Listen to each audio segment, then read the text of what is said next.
Assalamualaikum. Hai, selamat datang ke channel Cikgu Liza.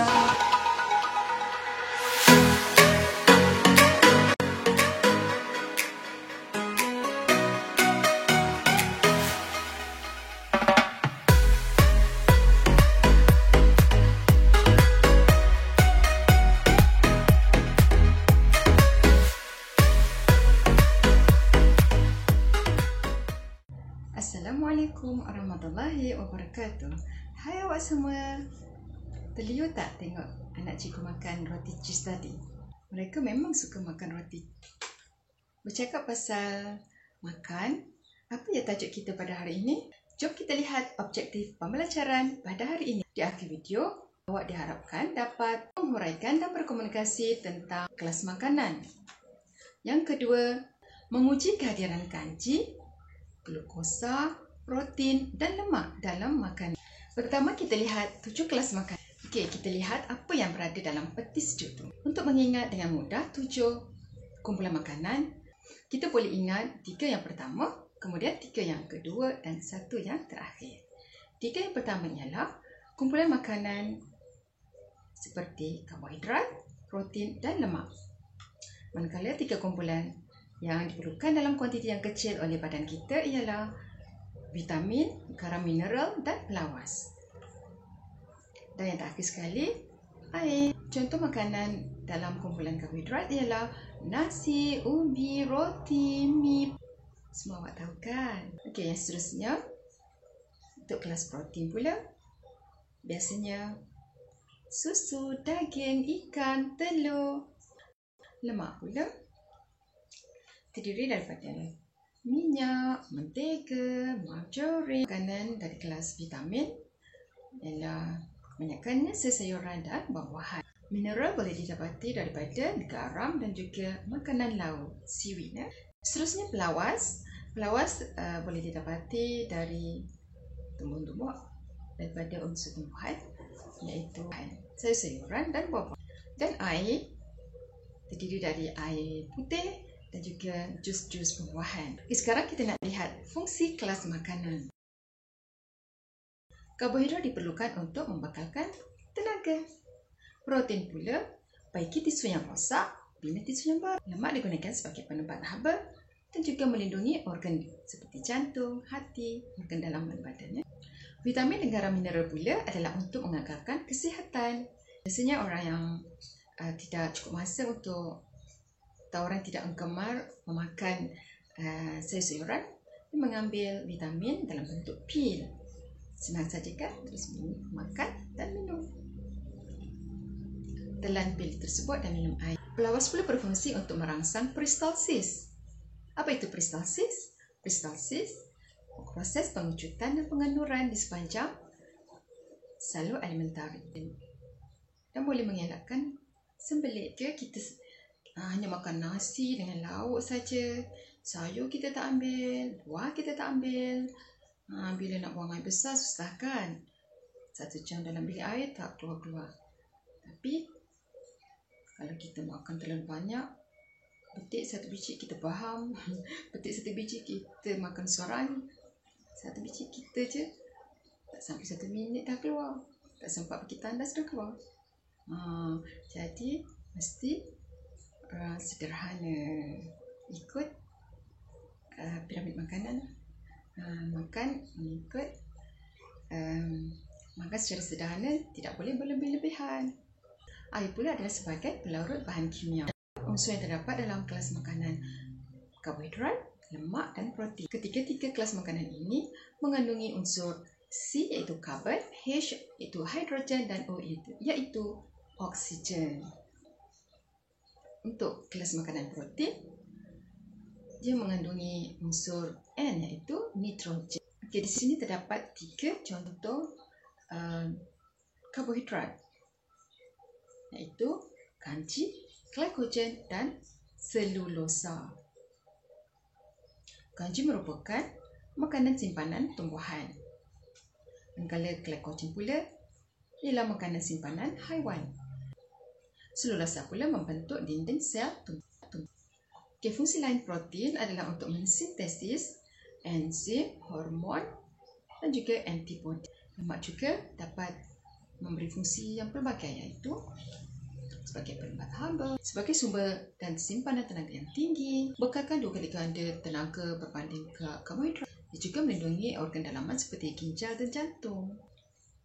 Dan lemak juga adalah pengangkut vitamin A, D, E, K, adik. Sekarang kita nak lihat kesan kekurangan.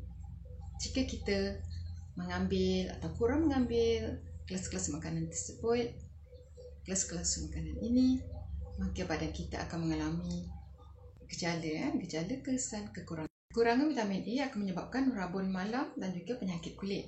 Rabun malam. Nampak huruf A ada 2 tu, malam. Jika kurang vitamin B pula, kita akan mendapat penyakit beriberi. Senang kan? B, beriberi. Dan juga anemia. Atas tu yang lebih penting lah, yang sepatutnya kita ingat lah. Sepatutnya awak-awak semua ingat. Kurang vitamin C pula akan mendapat penyakit scurvy. Boleh tak ingat? Pun huruf S ada kat dalam tu kan. Dalam perkataan scurvy terdapat huruf S. Huruf C. SCU. Kekurangan vitamin D akan menyebabkan penyakit ricket.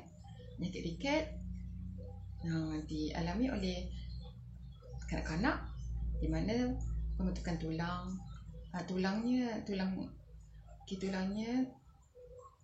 tidak kuat kerana kekurangan kalsium.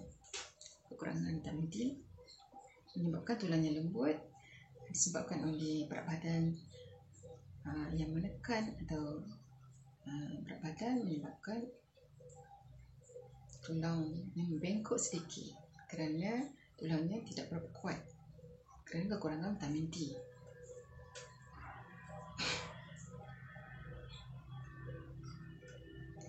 Kesan kekurangan vitamin E pula akan menyebabkan kemandulan, kekurangan fetus. Dan di akhir sekali, kekurangan vitamin K akan menyebabkan darah lambat membeku. Ada huruf K kan? Jadi vitamin K, darah lambat membeku. Boleh ingat yang anak belajar? Boleh ingat awak semua? Sekarang kita nak lihat kesan kekurangan mineral pula. Tadi vitamin, sekarang contoh-contoh mineral yang kita pelajari dalam bab 3 sains tingkatan 2 ni. Contohnya kalsium, natrium, besi, kalium, fosforus dan iodin. Kekurangan kalsium akan menyebabkan penyakit ricket dan osteoporosis. Ricket di kalangan kanak-kanak, barangkali osteoporosis di kalangan orang dewasa. Kalangan warga emas lah. Warga emasnya orang dah 65 ke atas, tua lah, di mana tulangnya rapuh. Kekurangan zat besi menyebabkan penyakit anemia. Anemia di mana kekurangan sedara merahnya kurang berbanding manusia normal yang merupakan pesakit anemia. Kekurangan fosforus pula boleh menyebabkan penyakit ricket, gigi rapuh, tidak dapat membina DNA dan RNA. Kekurangan natrium boleh menyebabkan kekejangan otot. Kekurangan kalium juga boleh menyebabkan lumpuh dan juga kekejangan otot. Dan mesti tahu yang ni kan, ini kekurangan iodin dapat penyakit beku, di mana kelenjar tiroid membengkak. Saya tengok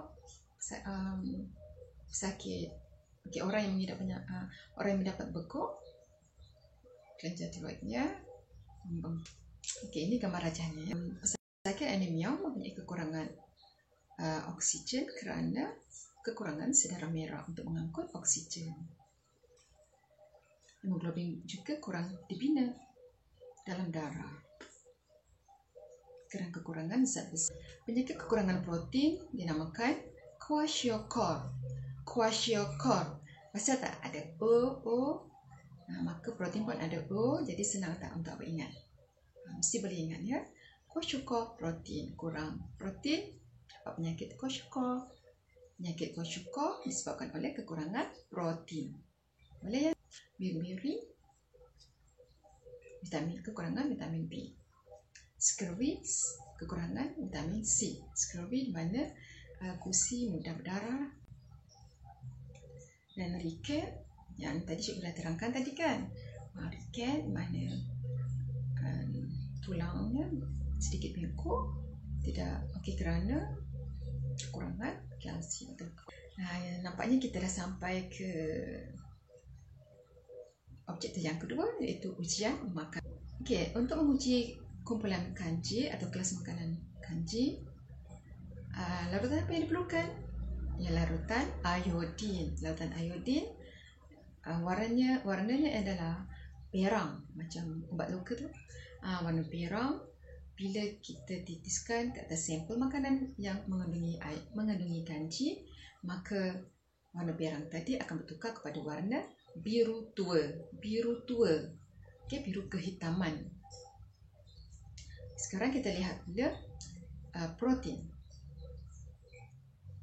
Untuk menguji protein, reagen yang digunakan ialah reagen Millen.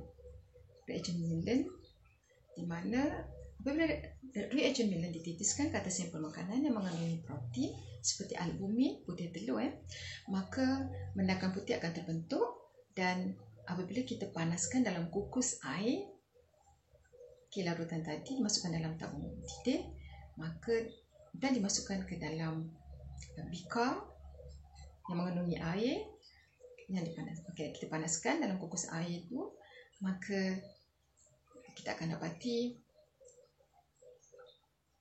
larutan mendakan putih tadi akan bertukar kepada mendakan merah butter. Butter macam buat rumah tu. Tapi sekarang butter dah macam-macam warna dah, warna lampu pun nanti kan. Bagaimana pula untuk kita menguji kehadiran glukosa? Untuk menguji kehadiran glukosa, kita gunakan larutan yang dinamakan Benedict. Boleh? Benedict. Kita tambahkan larutan Benedict ke atas sampel makanan. Kemudian macam Millen tadi juga, macam ujian protein juga, ujian di atas glukosa ni kita perlu didihkan dalam kukus air. Okey, larutan Benedict warna apa? Larutan Benedict warna biru muda. Larutan Benedict warna biru muda ini akan bertukar kepada mendakan merah butter apabila dipanaskan dalam kukus air. Ya, anak-anak pelajar, cikgu bagi tips untuk mengingat supaya awak tidak tertukar antara Benedict, Millen, yang mana satu untuk uji glukosa, mana satu untuk uji protein. Untuk ingatnya, awak ingat Perdana Menteri Great Britain, PMGB. P pasangannya ialah dengan M, manakala G pasangan dia dengan B. P itu ialah protein, M itu ialah Millen. Untuk uji protein guna reagen Millen. Boleh? Dan untuk uji glukosa guna Benedict, larutan Benedict. Maka kena ingat Perdana Menteri Great Britain. Boleh kan anak? Cikgu harap awak boleh ingat. Awak tak nak Perdana Menteri Great Britain, awak nak Perdana Menteri Guru Besar pun boleh. Asalkan PMGB.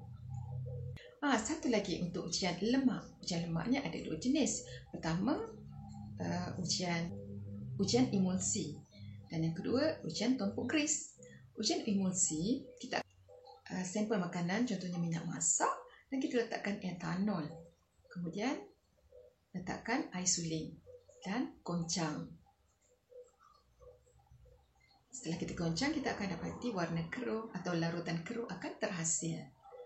Larutan susu, larutan keruh terhasil. Okey? Satu lagi, ujian tumpuk gris, senang saja. Pertama, kita ambil sampel makanan, contohnya ayam goreng KFC ke, kita goreskan pada kertas turas, dan kita akan dapati kesan bulut cahaya yang kekal terhasil atau terbentuk.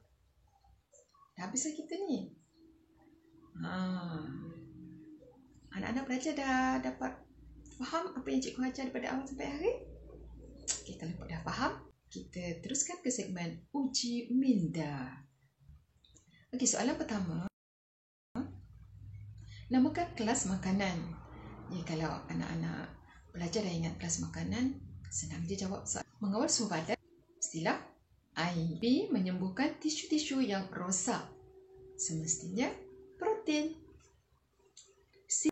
Diperlukan supaya sentiasa bertenaga. Kelas makan apa? Ya, karbohidrat. Dia pula melindungi diri dari penyakit.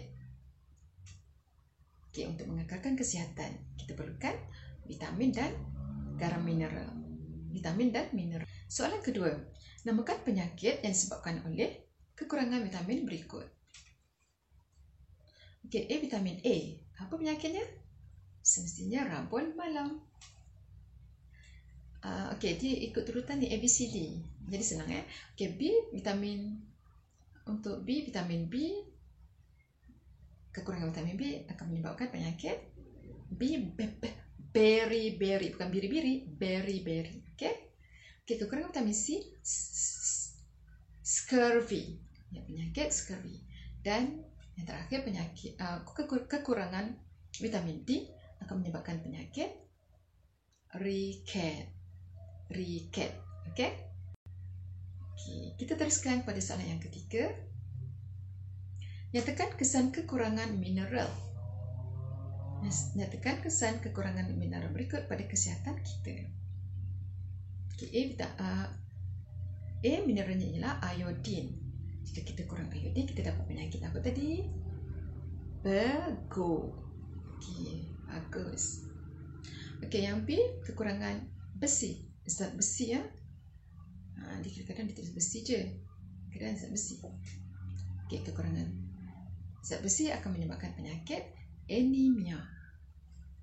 Dan C, kekurangan fosforus menyebabkan penyakit ricket. Seterusnya kita teruskan lagi ke soalan terakhir kot. Soalan yang agak hebat sikit lah. Soalan nombor 4 ya. Nombor 4. Amir telah menguji dua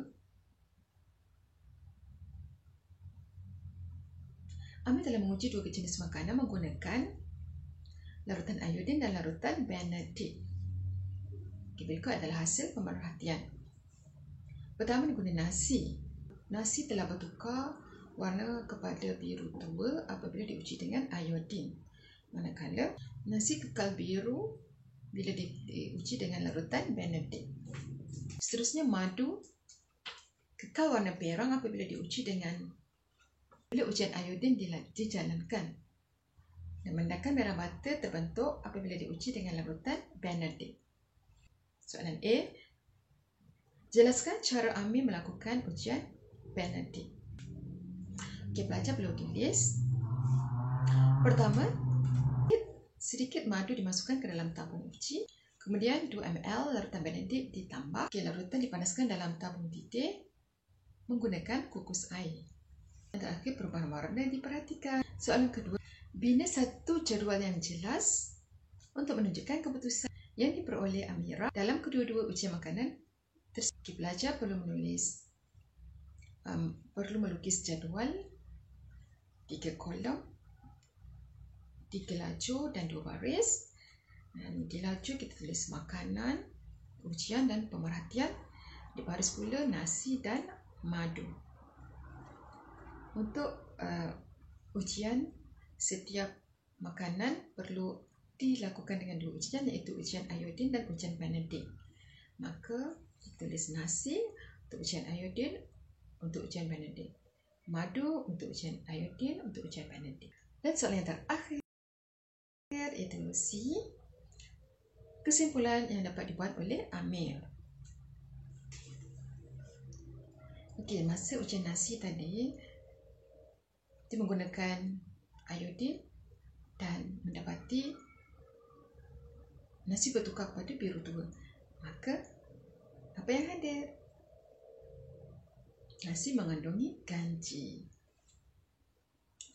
Dan yang kedua, apabila madu diuji dengan larutan Benedict, mendakan merah bata terbentuk. Maka, madu mengandungi glukosa. Cikgu harap anak-anak pelajar dapat memahami dan menguasai pelajaran kita pada hari ini, seterusnya dapat mengaplikasikan dalam kehidupan seharian kita. Okey, kita perlu mengambil ketujuh-tujuh kelas makanan dalam kuantiti yang betul supaya badan kita sentiasa sihat untuk kita menjalankan ibadah kita dan kerja-kerja kita seharian. Sekian saja untuk kali ini. Nantikan video cikgu yang seterusnya. Assalamualaikum. Bye-bye.